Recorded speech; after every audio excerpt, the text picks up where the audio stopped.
Cara dispensatrice d'amore, ora che sei riuscita a lasciarmi del tutto ed eviti ogni contatto con me, rimango solo con la mia rabbia, cosa insostenibile per me. Così cercherò presto altre dispensatrici di amore o di odio.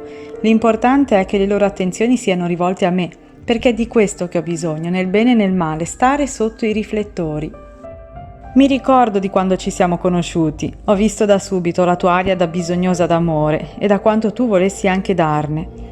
Così come al solito ho sfoggiato la mia maschera da principe gentile. Ho iniziato a riempirti di attenzioni, 1000 messaggi giorno e notte. Ti facevo sentire la mia vicinanza e ti facevo credere quanto fossi al centro del mio pensiero. Poi ti ho invitato a cena fuori perché questo fa parte della seduzione. So quanto sia importante la galanteria per voi fonti d'amore. Quindi a cena ho cercato di conoscere più cose possibili su di te e di allinearmi in fretta sul tuo stile di pensiero, sui tuoi ideali, sul tuo linguaggio. Ho cercato i tuoi punti deboli per capire cosa odiassi e cosa amassi. Sapevo che un giorno mi sarebbero tornati utili. Tutto questo per me era molto faticoso, la maschera del seduttore era più ingombrante da portare, ma io devo farlo se voglio essere ammirato e questo è di vitale importanza, quindi devo sopportare il peso. Poi ho cercato in ogni modo di venire a letto con te. La facilità o la difficoltà con cui avresti ceduto non erano poi tanto importanti per il mio approvvigionamento d'amore. Sapevo che intanto prima o poi sarebbe successo e questo sarebbe poi diventato un altro argomento da rinfacciarti un giorno. Se tu avessi ceduto subito ti avrei dato della troia, se invece ti fossi fatta desiderare troppo ti avrei detto che avresti dovuto tirartela di meno, perché nessuno a parte me avrebbe corteggiato così a lungo. Finalmente poi, dopo qualche giorno in cui ti ho detto con costanza che non potevo fare a meno di te, hai ceduto. Il primo passo era fatto, ma ho continuato a corteggiarti ancora e ad essere gentile perché tu non scappassi subito e continuassi ad ammirarmi come il principe azzurro, che solo nei tuoi sogni, ingenui e infantili, esiste, ma io te lo faccio credere perché sarà bello poi vederti affranta senza di me. Intanto io mi nutro anche della disperazione delle mie vittime, non solo del loro amore.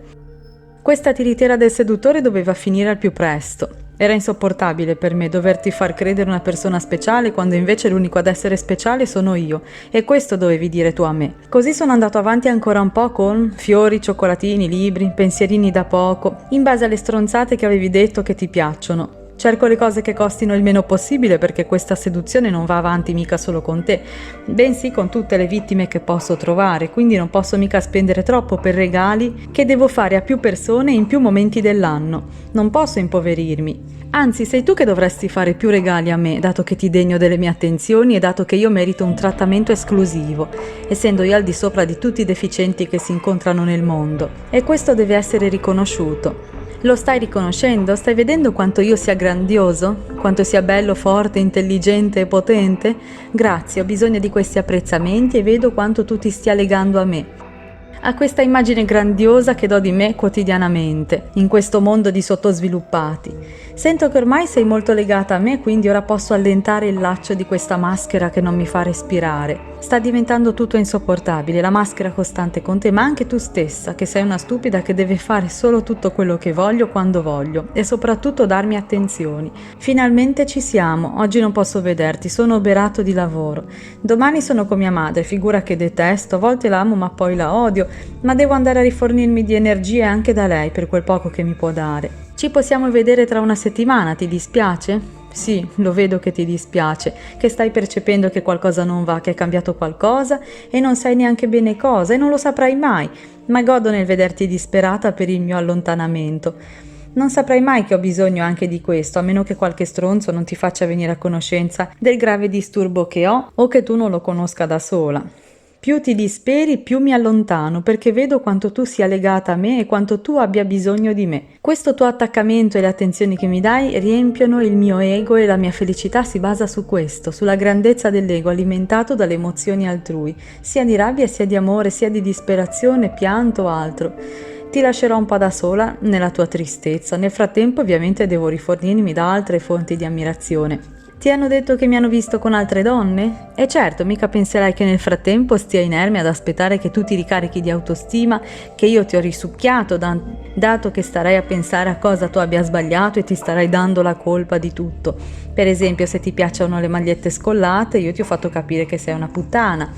Oppure le magliette accollate, io ti ho fatto capire che sei poco sexy. Pensa a quello che vuoi, ma pensa a me. Dicevo che mi hanno visto con altre donne, sì è vero, ma io non lo ammetterò mai, dirò sempre che è falso, che la gente è invidiosa di me e che inventa sempre strane storie per allontanarti da me, quando invece la colpa deve essere solo tua. Anche davanti a prove concrete negherò fino alla morte, dicendo che quelle donne erano mie cugine, parenti, prozie e che la gente deve farsi i fatti propri, altrimenti finirà male. E tu, legata all'immagine iniziale che hai di me, vorrai credere che non sia vero. Vorrai portare tutto alla fase iniziale del nostro rapporto e sei disposta a tutto per questo, anche a cancellare i numerosi tradimenti che porto avanti.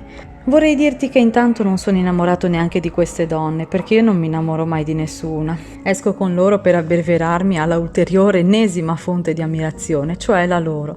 Ma a te farò credere di essere felice, così ti dannerai ancora di più a cercare di capire cosa tu abbia sbagliato pur avendomi dato tutto. Ogni tanto mi farò sentire per sapere se ti stai ricaricando di energia da potermi dare ancora o per sapere se sei ancora il mio pugno. Il pensiero che tu possa allontanarti veramente da me, interrompendo definitivamente i contatti, mi priverebbe di una parte di approvvigionamento, facendomi sentire impotente, quindi cercherò sempre di mantenere un legame, seppur col contagocce. Ma tu ti fai sentire più raramente, vedo che hai molti amici e ti diverti, lo vedo su Facebook dove controllo costantemente cosa fai.